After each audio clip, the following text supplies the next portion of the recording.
Trial.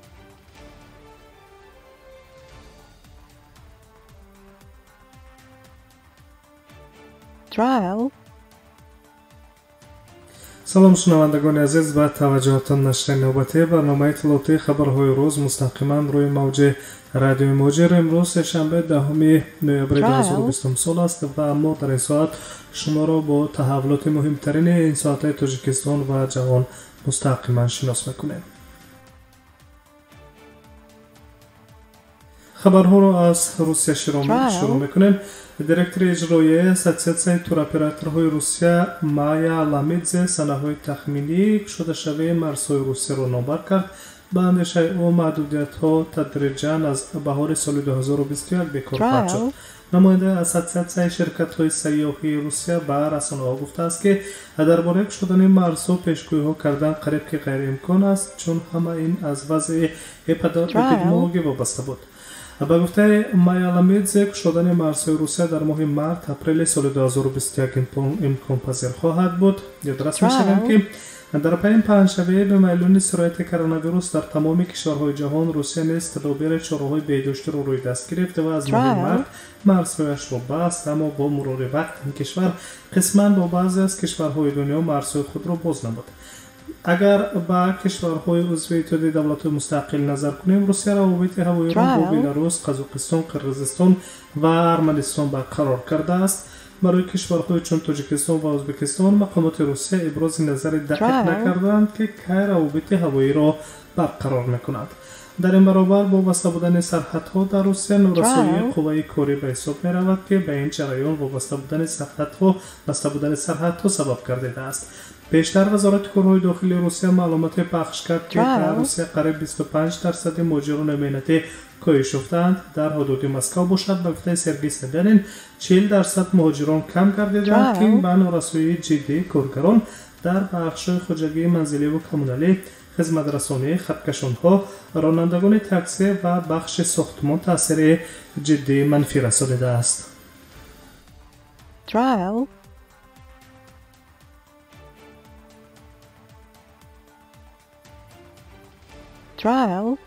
موضوع دیگر خبرها را ادامه میدیم. از روسیه و تاجیکستان میرویم. در تاجیکستان قرب رسمی روبل روسیه نسبت به اسعار سامانی بالا میرود. طبق قرب جاری کرده بانک ملی تاجیکستان 1000 روبل روسیه 146 سامانی ارزش دارد، در حالی که چند پیش این رقم به 144 سامانی برابر بود.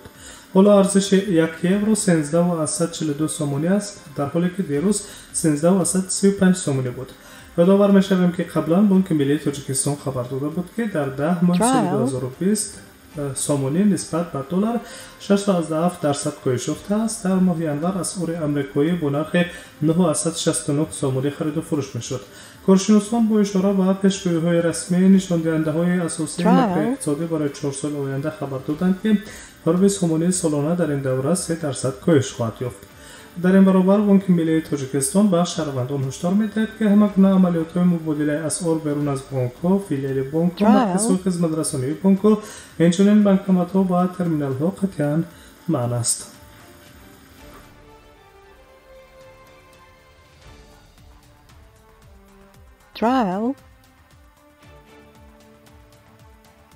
تحولات این ساعت تاجیکستان و جهان را شما در روی موج رادیو موجر میشنوید. ادامه میدیم خبرها را. وارد دانشجویان خارجی بر روسیه پس از قبول قرار عمومی درباره اجازتنامه ورود به شهروندان خارجی امکان پذیر خواهد شد. در این باره در پاسخ جانب روسیه بعد درخواست وزارت کارهای خارجه تاجیکستان درباره بازگشت دانشجویان تاجیک و دانشجوهای روسیه برای ادامه تحصیل گفته شده است. می‌نویسد از اپیلوس با استناد به وزارت کارهای خارجه جمهوری. قید کرده می شود که درخواست روز 27 اکتبر فرستاده شده است. مثلا ادامه تحصیل دانشجویان تاجیک در دانشگاه‌های روسیه با ساختارهای مربوطه این کشور پیوسته بررسی می شود.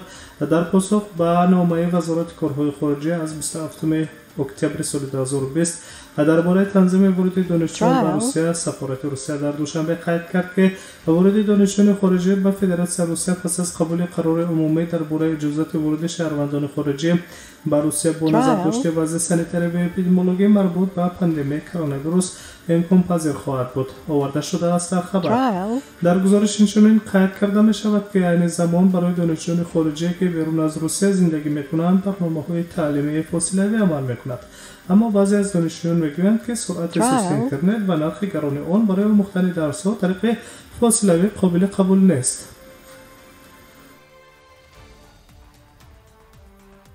Trial.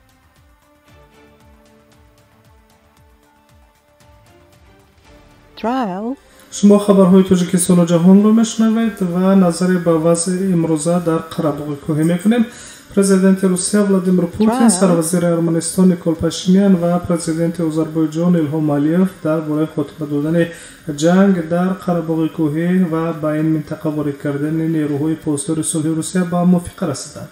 همین طور روز 10 نوامبر از نیمه شب وقت مسکو آتش‌بس کامل اعلان شد و جانب‌های آذربایجان و ارمنستان وعده دادند که اسیران حربی را تبادل نظر می‌کنند.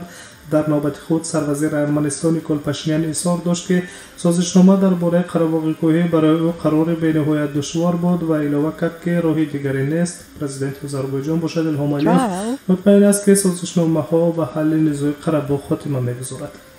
6 هواپیمای ایل-76 با نیروهای پاسدار صلح روسیه علیه به طرف قره‌باغ پرواز کردند. آنها برای خروج ارتش ارمنستان در آنجا مستقر خواهند شد. مهلت بودباش پاسداران صلح تا 5 سال خواهد بود اگر هیچ کدام از طرف‌های سازشنامه درباره خروج از آن قرار قبول نکنند. مرکز پاسداری صلح برای نظارت آتش‌بس سازشنامه را نظارت خواهد کرد. در دایره سازشنامه درباره خاتمه دادن به جنگ‌ها همه گریزگان و قره‌باغ کوهی برگردانیده می‌شوند. روابط‌های اقتصادی و نقلیاتی در منطقه باید گشوده شود و ارمنستان عهده‌دار شده است که رابطه‌های نقلیاتی را بین منطقه‌های غربی آذربایجان تامین نماید. در همین حال 10 نفر اعتراضگران علیه قبول سازشنامه مذکور به بینای حکومت ارمنستان وارد شدند. آنها با شعار ما زمین را تقسیم نخواهیم کرد از شهروندان دعوت می‌کنند که با آنها همراه شوند. می‌نویسد نوست ارمنستان. یادآور می‌شویم که جنگ در قره‌باغ کوهی 27 سپتامبر سال جاری آغاز شده بود. ارمنستان و آذربایجان یکدیگر را به سرکوبی جنگ متهم کردند. سپس رهبران روسیه، ایالات متحده آمریکا و فرانسه طرف‌های مقابل را دعوت کردند که درگیری‌ها را قطع کنند و بدون شرط پیشکی مذاکرات را آغاز نمایند. Trial.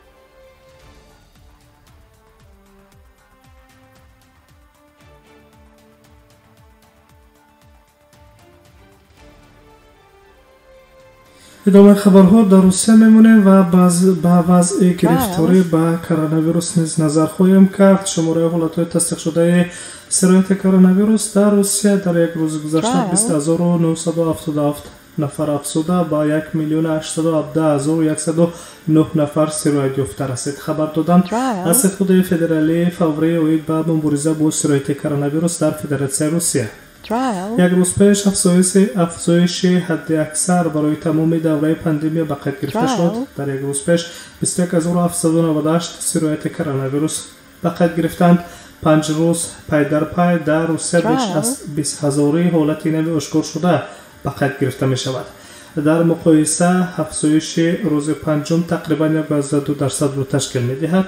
شماره نفران صحت یافته که قبلا با آنها کرونا ویروس تشخیص داده شده بود در یک شبانه روز 15600 نفر افزوده با 1,350,741 نفر رسید. حساب مرونی علاقه صحت شده طبق معلومات ستاد 74.13% باقی ماندند. تعداد فوت‌ها از حساب کرونا ویروس در تمام روسیه در یک روز گذشته در مقایسه با 256 روز قبل 368 نفر افزایش یافته است. از آغاز پاندمی در این کشور فوت 31161 نفر بر اثر سرایت کرونا ویروس به قید گرفتند.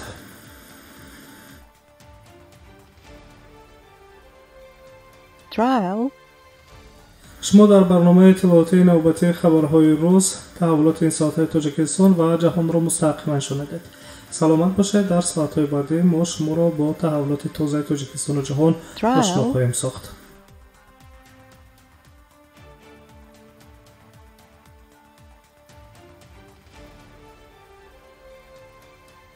trial,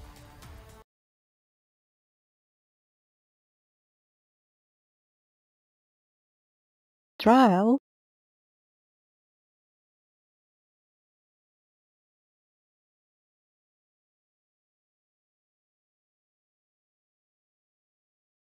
trial,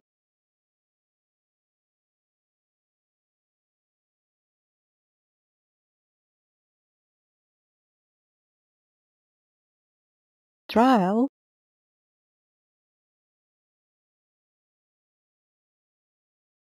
trial,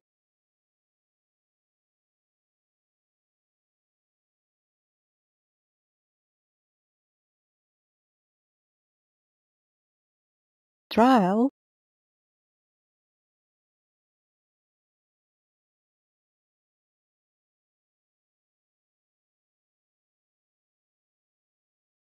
trial,